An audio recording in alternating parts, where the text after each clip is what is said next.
George Burns and Gracie Allen. With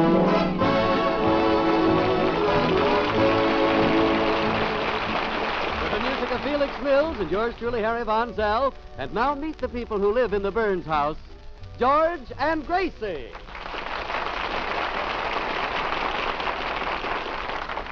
As we look in at the Burns home, we find Gracie talking with her Uncle John. Are you enjoying your stay here, Uncle John? Oh, yes, indeed, Gracie. Good. Of course, I'd enjoy it more if George liked me a little better. Oh, he likes you, Uncle. You see, George is one of those strong, silent he-men who doesn't let his feelings show. You know, the Humphrey Bogart type.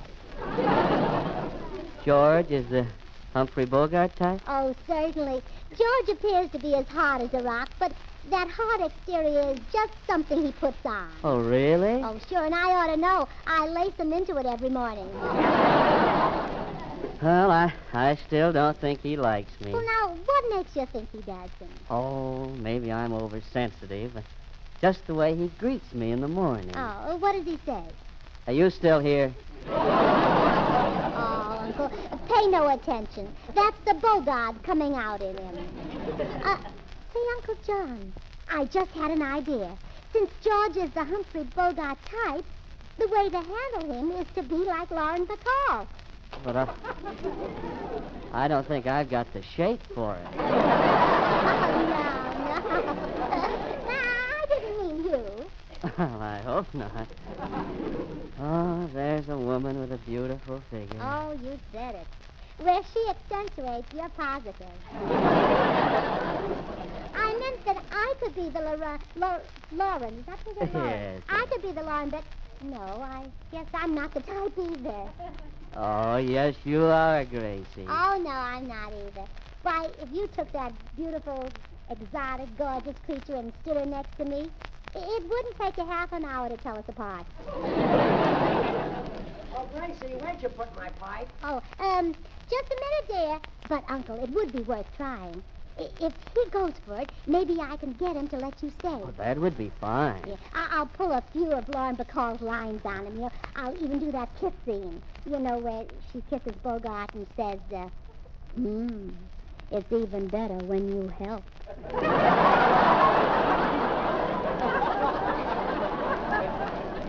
Hey, Gracie, how about my pipe? Oh, wait here, Uncle John. Oh, there you are. Where's my pipe? If you want anything, all you gotta do is whistle.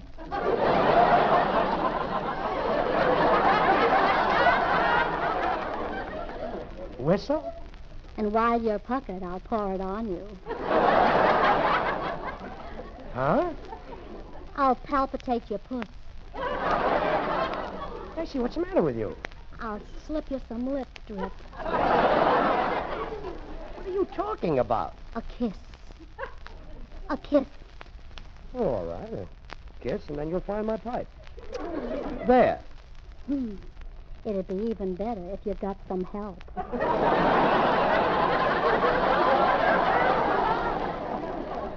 Gracie, what are you doing? Oh, George, didn't you see To Have and Have Not with Humphrey Bogart and Lauren Bacall? Oh, so that's it. Well, stop trying to imitate Humphrey Bogart. I was being Lauren Bacall, and you're supposed to fall under my spell so I can talk you into liking Uncle John. That moocher. When is he going to move out? Oh, George, there's no place to move to. What people are offering scotch and nylons just for a place to live. Well, let's take one of them and get rid of Uncle John.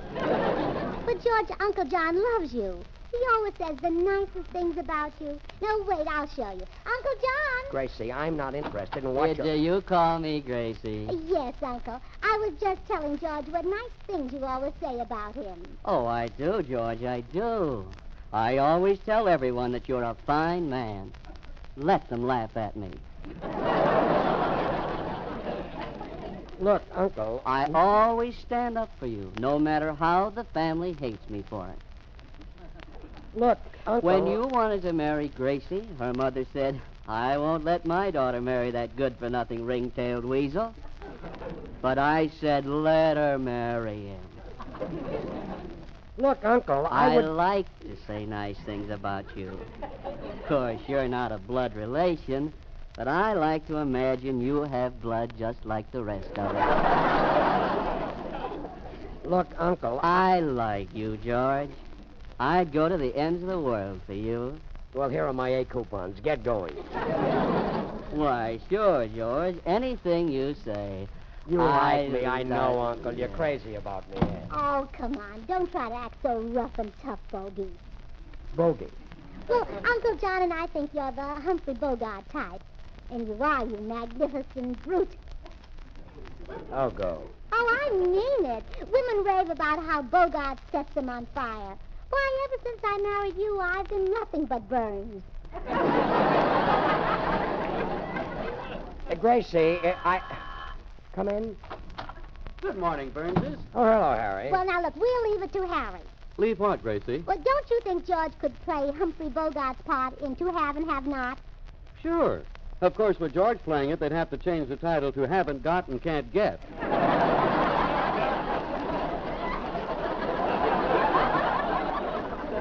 Very funny, very or funny. to have and don't know what to do with it. You're a scream. Or hasn't got, never had, couldn't have had if he had have had it. All right. Harry, I don't think you've ever seen the picture. Oh, 5 times is all. That Lauren Bacall. Oh, the future Mrs. Bonzell. Stop. Lauren Bacall wouldn't look at you. It might interest you to know, George, that she has already said yes to me. What? Word of honor. I said, are you Lauren Bacall? And she said yes. Right. They're engaged now. Well, Harry, you can start blazing the trail for Uncle John. Goodbye, Harry. Goodbye. Well, Gracie, I've got to get to work. You run down and rent that house next door for Uncle John. No, wait there. First, I want you to name one good reason why he should move. He's a pest, a nuisance. He's lazy. He doesn't work. He eats like a horse and borrows money from us. I said name one. Gracie, how quickly can you get to the real estate office and rent that house? Oh, but George, I know you'll be sorry. Just like you were before. Before? Well, remember, you didn't like it when Mother was staying with us, and you made her go out and find a hotel room. And I was sorry? Sure. The room was drafty, and you caught a terrible cold living there. Rent the house. Rent the house. Here's Felix Mills and the orchestra with song, What Are You Doing the Rest of Your Life?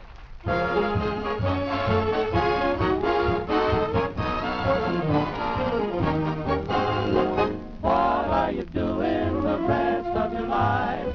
Have you any plans? I thought if you hadn't anything said, maybe we'd get together. 'Cause I got nobody, nobody's got me. Oh, my heart's fancy free. So, if you're not busy the rest of your life, then I'll keep you company.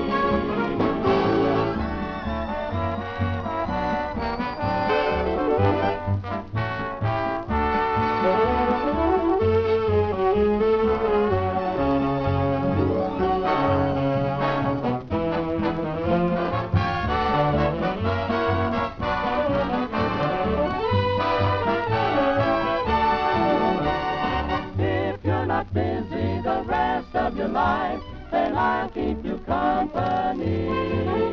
If you've got nobody, then I'll keep you company.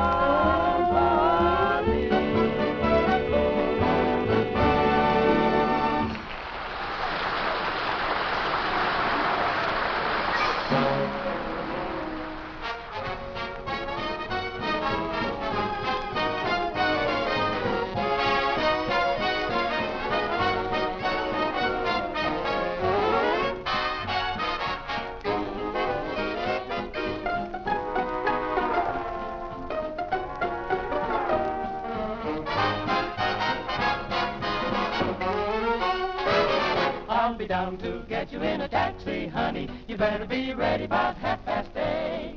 Now, honey, don't be late. I want to be there when the band starts playing. Remember when we get there, honey. The 2 steps, I'm gonna have 'em all. I'm gonna dance off both my shoes when they play the Jelly Roll Blues.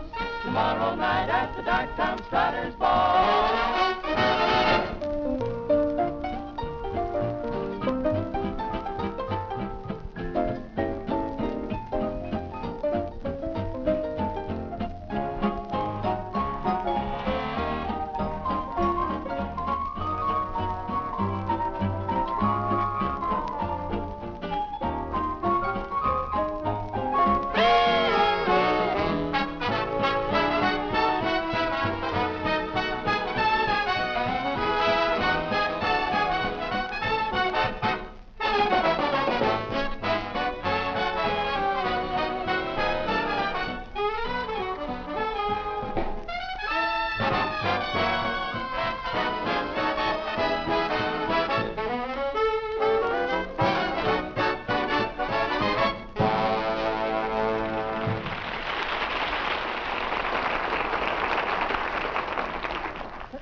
haven't you gone to the real estate office yet? No, dear. Well, you better get started.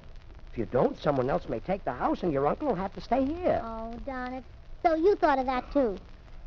I certainly did. Now, hurry up. All right, dear. Well, whatever your final word is, I'll settle for it. If it's no, he goes. If it's yes, he stays. Now, what do you say? No. You're sure? Yes. Oh, thank you. I knew you'd change your mind. Gracie, make tracks for the real estate office, and don't try to trick me because I'm going to check up on you. But, George, are you going to turn Uncle John out in the cold and the rain where I'll never see him again? Honey, in the first place, this is California. And even if it does rain, the house is right next door. Yeah, but after it rains out here, who knows where the house may be? Oh, go.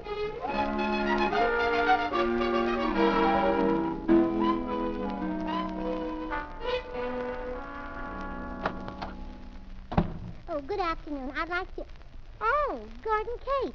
Well, if it isn't the lovely, young, talented, charming Mrs. Burns. Oh, there goes that line. Oh, I'll bet you even say that to girls who aren't. Oh, now what are you doing here? Waiting for the real estate man. He's in the back office drawing up a lease for me. Oh, really? I had no idea he rented dens to wolves. Now, please, Mrs. Burns, I'm not a wolf.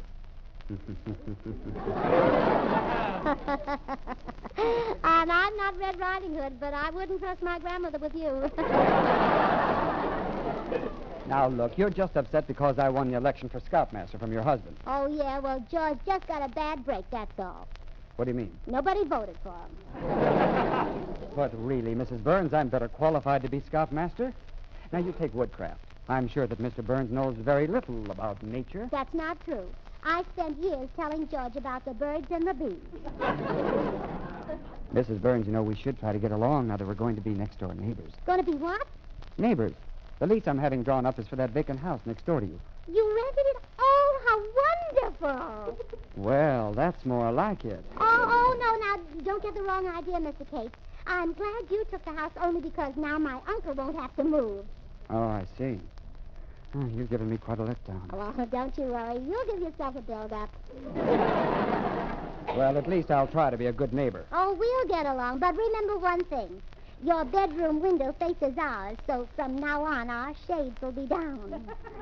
Mrs. Burns. Well, George is very sensitive about anyone seeing him in his long underwear. I see. Well, Kate, the lease is drawn up. Oh, hello, Mrs. Burns. What can I do for you? Well, nothing now. You see, I'd planned to rent the house next door for someone very dear to me, but I find that Mr. Cates has already done it. Huh? Oh, so he has.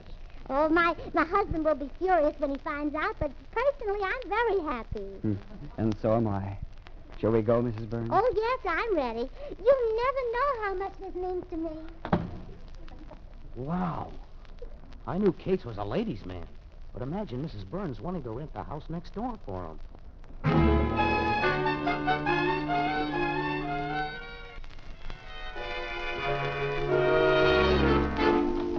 Hello, Mr. Perkins. Well, hello, Mr. Burns. Say, I want to do a little checking up on my wife.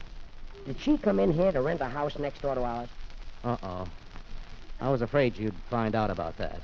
Huh? Now, look, Mr. Burns, don't blame me. I rented the house to the guy before I knew, how your wife felt about him. Well, that's all right, Mr. Perkins. The whole thing was my idea. Your idea? Yeah, To have that guy next door? sure. In fact, I want to pay a month's rent for him. Hey, wait a minute. I thought you hated him. I do, but I'd rather have him next door than in my house. That's what my wife wants. And you'd let her get away with it? Well, she likes it. What the heck? Let her have a little fun out of life. See you later, Mr. Perkins. Oh, Uncle John is going to move. Uncle Hey, John. George. Oh, hello, Harry. I saw you coming out of the real estate office. Is everything okay? Swell, Harry. Gracie's uncle is moving in next door. Oh, wait a minute, George. I looked at that house. It's awful. No den, no fireplace. Believe me, it's good enough for Uncle John. It's got a roof, Yeah, walls. sure. Come on, Harry. You can help move Uncle John. Oh, I'm sorry. I won't be able to, George. I've got to pick up Lauren Bacall at 3 o'clock. Lauren Bacall. Harry, are you Did still... I say Lauren Bacall again, isn't it? I meant to say Mrs. Von Zell. Mrs. Von Zell? You mean? Yeah, my mother. We're going shopping. Well, so long. So long, Harry.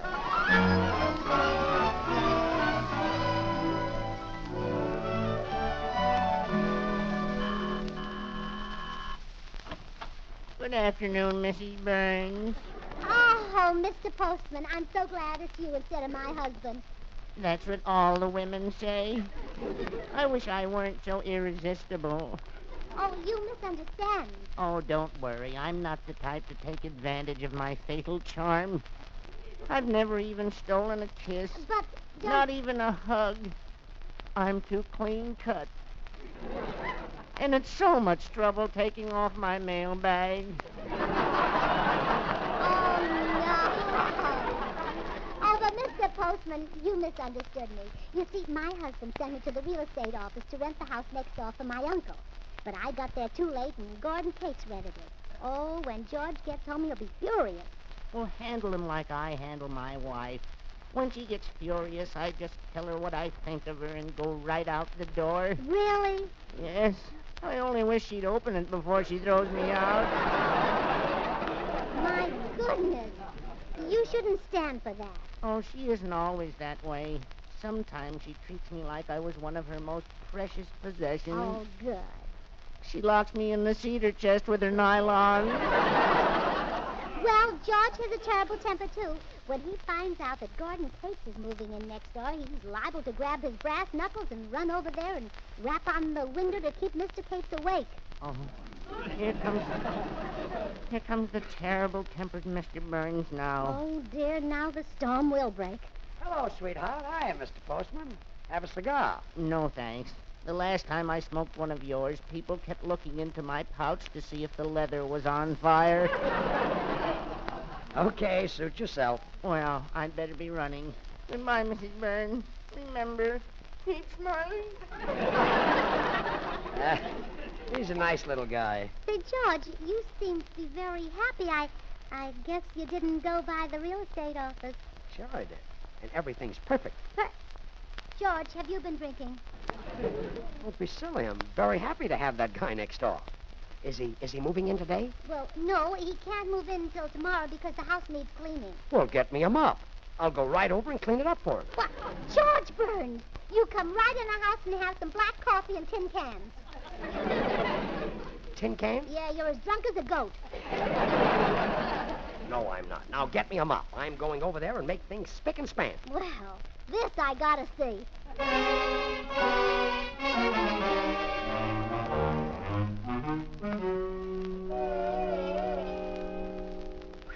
Boy, I'm tired, but it was worth it.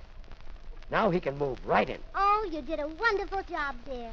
That's the first time I ever saw you scrub a floor. Yeah. When you scrub ours, I'm always out playing bridge. I know.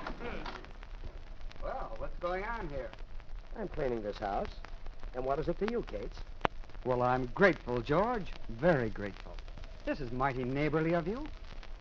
Neighborly? Oh, he's right, sweetheart. Why, you couldn't have gone to more trouble if I'd been able to rent the house for Uncle John. And I used to think that good old George disliked me. Well, so did I. As a matter of fact, when he offered to scrub your floors, I thought he'd gone crazy. Didn't I, dear? George! George, say something.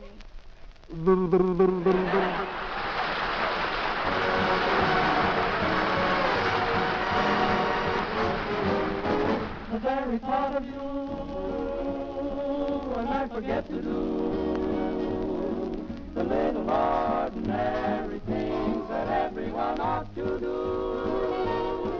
I'm living in a kind of daydream. I'm happy as a king, and foolish though it may seem to me, that's everything. The mere idea of you,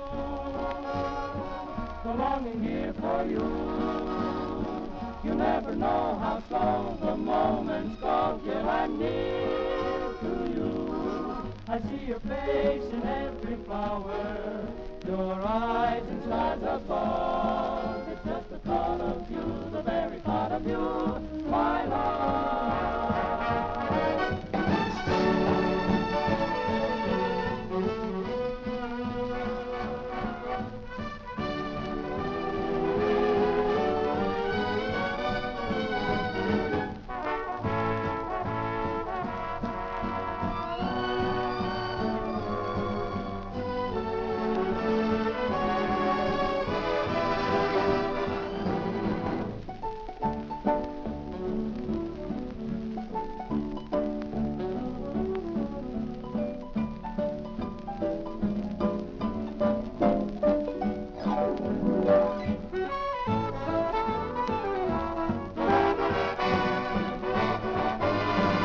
The very thought of you, my love.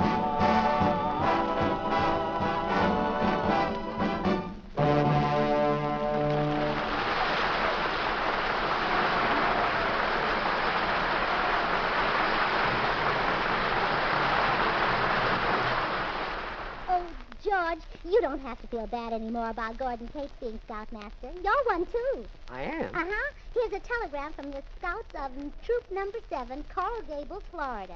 And they've elected you as their honorary scoutmaster. Well, thanks, boys. And I'm proud to accept the honor. Well, George, will you be going to Florida? Well, no, I don't have to leave California. Though I would enjoy going to Florida. Glorious scenery, wonderful oranges and grapefruit, beautiful climate. George, you talk like that and you'll have to leave California. Good night, boys.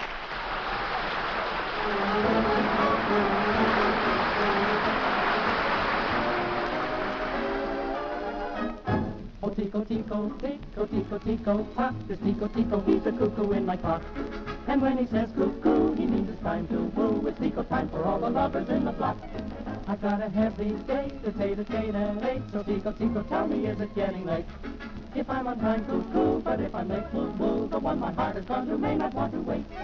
For just a birdie and a birdie who goes nowhere. He knows of every lover's lane and how to go there. Or in affairs of the heart, my Tico's terribly smart. He tells me gently, sentimentally at the start. Oh, I hear my little Tico, Tico calling. Because the time is right and shades of night are falling. I love that not so cuckoo, cuckoo in the car. Tico, Tico, Tico, Tico, Tico, tock.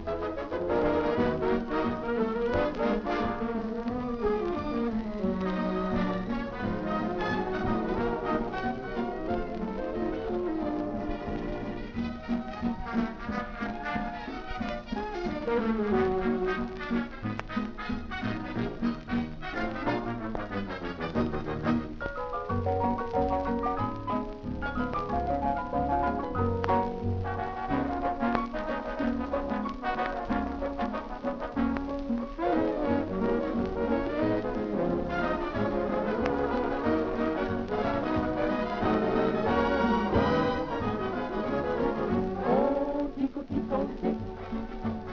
Oh, Tico, Tico, tock. This Tico, Tico is a cuckoo. He is the cuckoo in my clock.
This is the Armed Forces Radio Service.